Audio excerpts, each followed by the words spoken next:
experience altogether how famous Shah Rukh Khan is here in Germany, and that there's really interest in Bollywood movies now here in Germany. Were you surprised? I was elated, and I've learned a new word. I felt wunderbar. I felt really nice. I have been meeting a lot of people from Germany back home in Mumbai. You know, I've met a few people in New York, and they would always tell me they're watching my films. I get a lot of email and letters from Germany. I'm not one for film festivals. I've never been intellectually so advanced that I make movies which go for festivals. And I feel out of place because, you know, everybody's very intelligent and they talk a lot of great stuff about movies. I just know how to make people smile and dance and laugh. So I always felt that, you know, going to a festival would be one serious affair. You know, you have to wear your jacket. So I got 6 jackets, and I'm trying to use them, even though I don't want to wear them. You know, you'll be serious, you'll be having some panel discussion, and you'll be talking about the globalization of cinema and how universally it is appealing and etc. I was a little worried. But when I came last night to the red carpet, I realized either every German is Indian, or deep down inside I'm German, and we all feel the same. I really like it. I am a promoter of the fact that films should not be understood, they should be felt. And last night I felt that a lot of people in Germany feel the same. They don't need to understand what I do. They don't need to understand the language or the color, the culture. They just feel the fact that the work I've done so far is something that is trying to connect with people and make them laugh, sing, dance, cry, and, you know, go back home and say, okay, it's a nice life, let's celebrate it.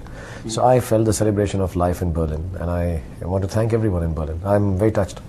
I'm so touched, I'm on the verge of being emotional about it. So I called up my family and I told them.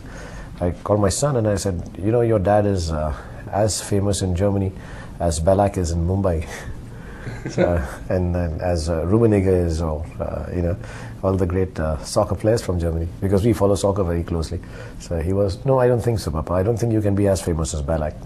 But I'm happy that I'm reaching there in Germany. I'm happy that you feel this.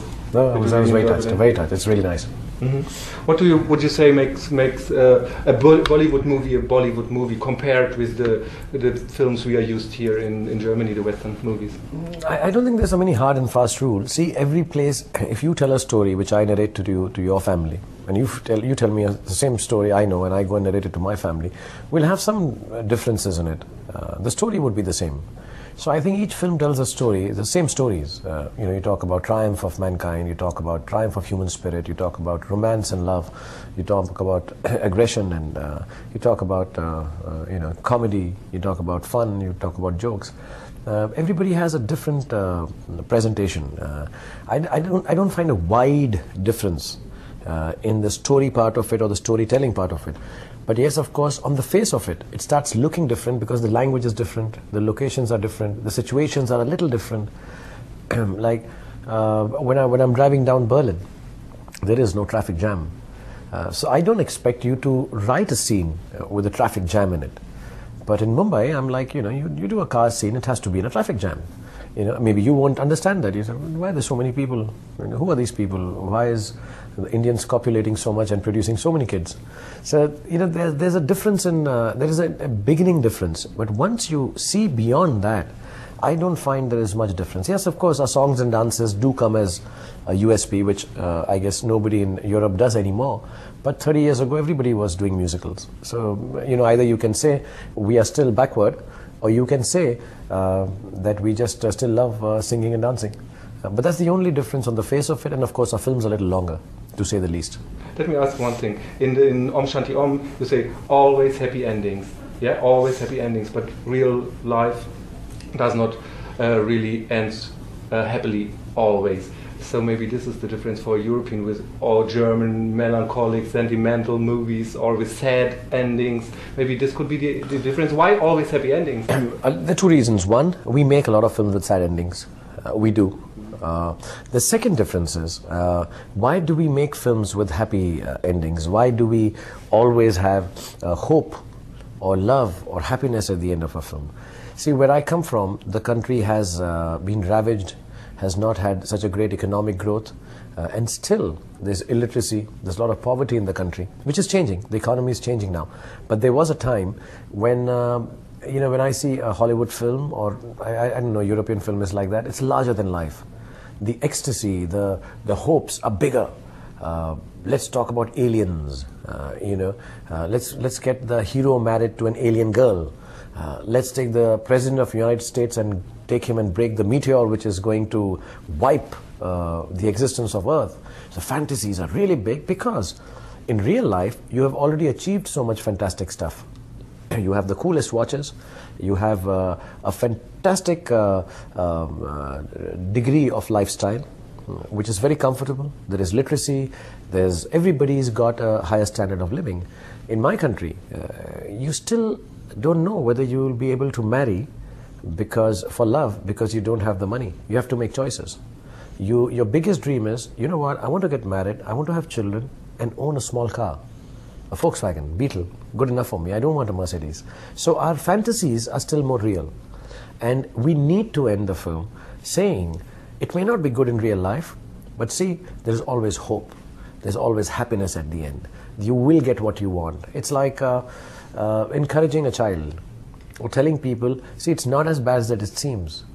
So people come to the movie with this idea, which people used to in the Western world 60 years ago, 50 years ago, that we are, oh wow, it's a make-believe world, we'll be happy, there'll be singing and dancing, we'll get married, we'll have children, and own a small car. So our fantasies are real.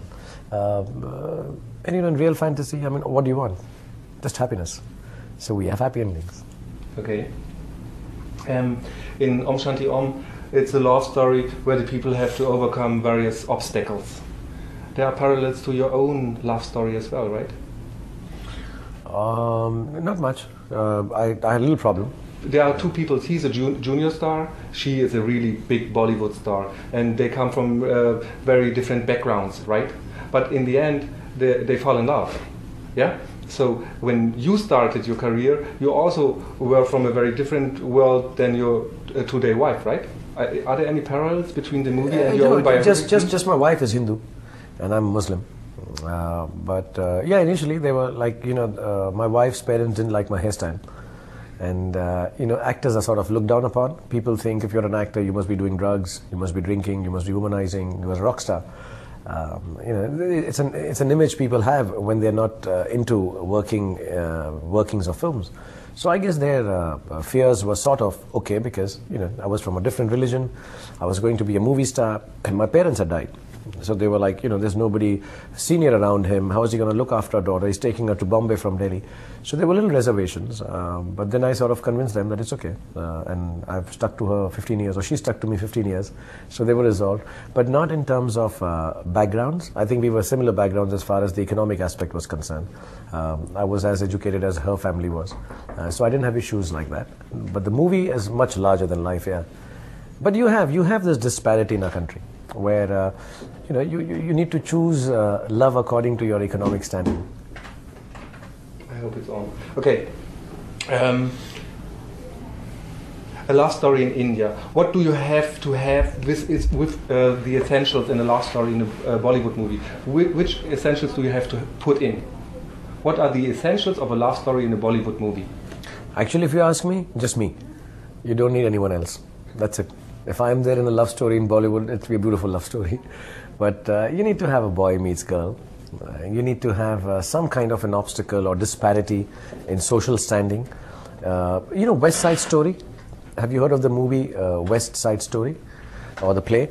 Or Romeo and Juliet. I think our love stories are mostly derivatives of Romeo and Juliet and West Side Story. But we just keep changing the placement.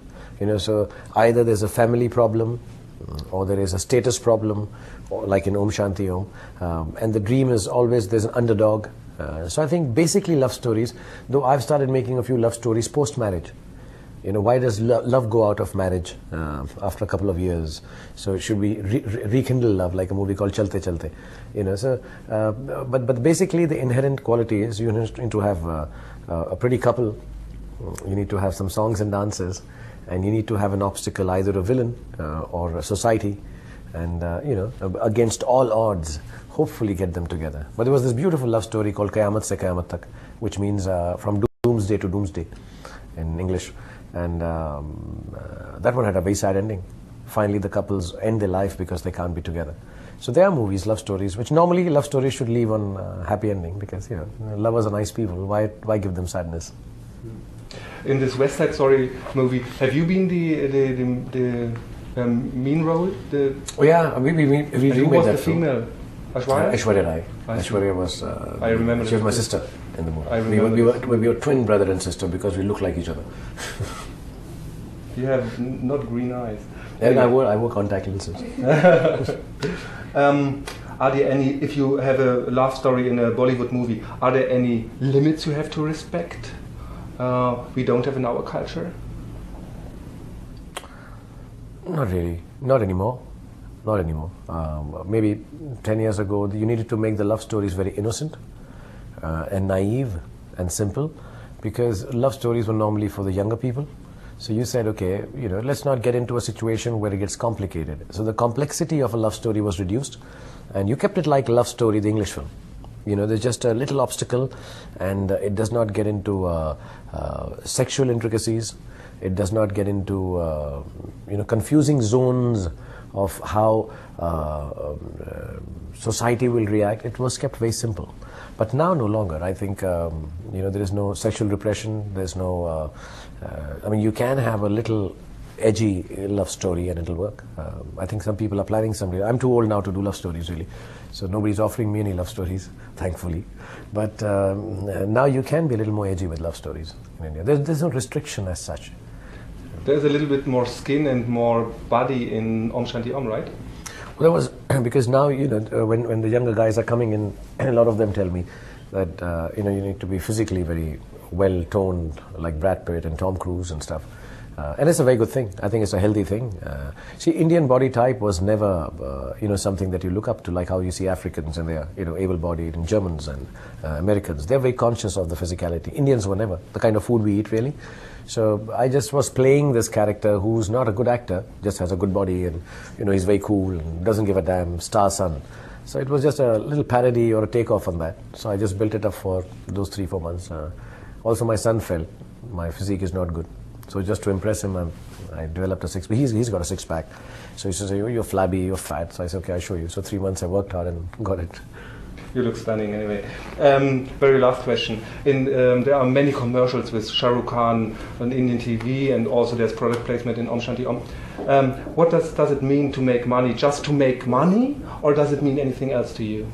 I don't know, maybe I didn't think these kind of questions would be asked to me in Germany, but I'm glad it's been done, because I didn't know whether, how much of Indian cinema you know. But that's why I didn't want to tell anyone. But I don't charge money for my films. Whichever movie I do, of course this is my production, so if I pay myself, it's okay. But when I'm doing a production for somebody, one other thing, our films are not financed by companies, they're self-financed. We put in our money. This is what indie films, in America. That is not like a financial house which finances you, or a bank. So I don't take money for my films. What I do is, I decided very early on in my career that I'm not going to do movies and increase my price if I become a big star. But I will do all the offshoots of the branding that I get from being a movie star. So I do a lot of endorsements. I started single-handedly endorsements in the Indian film industry. Nobody used to do it before me. From Tag Heuer to Pepsi. I've done all of them. Single-handedly. Nobody used to do them. Actually, even actors that time used to tell me, don't do this, it's wrong, nobody does it. I did that, I do a lot of shows, and for all that I do charge a lot of money. I try to make sure that the product is nice, what I like to use otherwise, and mostly it has been, whether it's Hyundai, the international products and all. But I take that money and put it back into the films. Like this movie is made from the money I had earned. And after 7 years of running my company, this is the first year we made a profit thanks to Eros International. They made the film ahead, they've got it here. Otherwise we were always losing money. And I kept on doing all this. So in my office, which has a strength of 100 people now, youngsters, who I got from different places, it's like they all call me by my first name. They say, Shahrukh, we don't have money to shoot this. So I'm like, okay, 1 second, I'll just quickly do an endorsement. I'll be back in about 3 days. Go spend it, we'll bring the money. So I started earning money because I'm a little anti-taking loans. I'm old-fashioned. I get scared of loans, going to banks and stuff like that. And I really wanted to create an empire. I'll use the word empire, which is based on my sweat and blood. At the end of it all, if I make a movie which nobody wants to make, if I say something through my work, I don't want the financer ever questioning me. I want to create this whole filmmaking machinery, whether it's animation, I've got a VFX studio, and it's all with the money that I've earned from endorsement. So I thank them for allowing me to live the dream that I have without putting pressure on my films. So money is meant for making movies, and of course buying myself a bigger house and car also. Very last question. You are in the footsteps of Amitabh Bachchan, I think. If you think of the remake of Don or a big TV show on Indian television, is it risky for you? Is there a challenge to be the successor of the big grand seigneur Bachchan? How do you handle it? With due respect, it may not deride anyone. I think Mr. Bachchan is too great a star. He's a senior person. He's wonderful, and I have immense amount of respect. I don't think I'll ever be as wonderful or as wunderbar as Mr. Bachchan. I think he's fantastic. When I was young, I used to watch his films and hoped that I would become a movie star. And I still hope I become a movie star when I look at him, because I think he's truly a wonderful star. Having said that, and I have a huge amount of respect. I mean, in the media, people keep saying we have problems and we fight, and no, we don't. We are very friendly, and the kind of friendship you can have between a 42-year-old and a 67-year-old. We share that respect and friendship whenever we work in a lot of films. But having said that, very clearly, when I do my work, I'm very cocky about it myself. I'm very arrogant about the work I do. And I'm like, very clearly, I do it my way. And I cannot do it any other way, because that may be much better. I can't do it the Bachchan way because he's doing it much better than I can. So the only way I know how to do my work is my way. And when I get offered something, whether it's a Don, I've grown up watching the film, so it's a dream. Devdas and Don were two films I'd watched when I was young. My mother used to sit down, and we used to sit down together and watch this movie together. Suddenly I get an opportunity to do a film like this. Why not? I'll do it my way. And I did, and I'm very, very proud of it. I've still not done it as well as Mr. Dilip Kumar or Mr. Bachchan, but it's my way. So I'm thrilled with that. Television show, I was offered, and I said, see, if Mr. Bachchan's not doing it, only then I would do it. I have too much respect to do something that he wants to do, and he wasn't, so I did, and I still feel I've done it my way. So I don't have any pressure. I've never been under pressure. When I came from New Delhi, I had no money in my pocket. I had no house. I had no parents. Nobody thought I would become a movie star because I didn't look like a typical Indian movie star at that point of time. When I finished my career, right now I have 13 awards. I have a French honor. I have Padma Shri. I'm in Madame Tussauds. I'm in the Greven Museum. I'm at the Berlin Film Festival. You can't take away that from me, even if you take everything away. So I have nothing to lose. Whatever I have today will be much more than what I had 17 years ago. So I have no pressure. I just do what I feel like doing. I play it off the cuff. I have a good heart, and I pray for everyone that everyone should be happy. So there is nothing ever pressurizing me that, do I have to live up to this? No. I just have to live up to what I think is right. And I think I've done that. I'm quite happy. My kids are grown up well. And I don't want anything more from life. So there's no pressure, oh, he's done it, so I have to do it. I don't compare. I run my race with blinkers on with myself. And I've been running well, so I'm happy.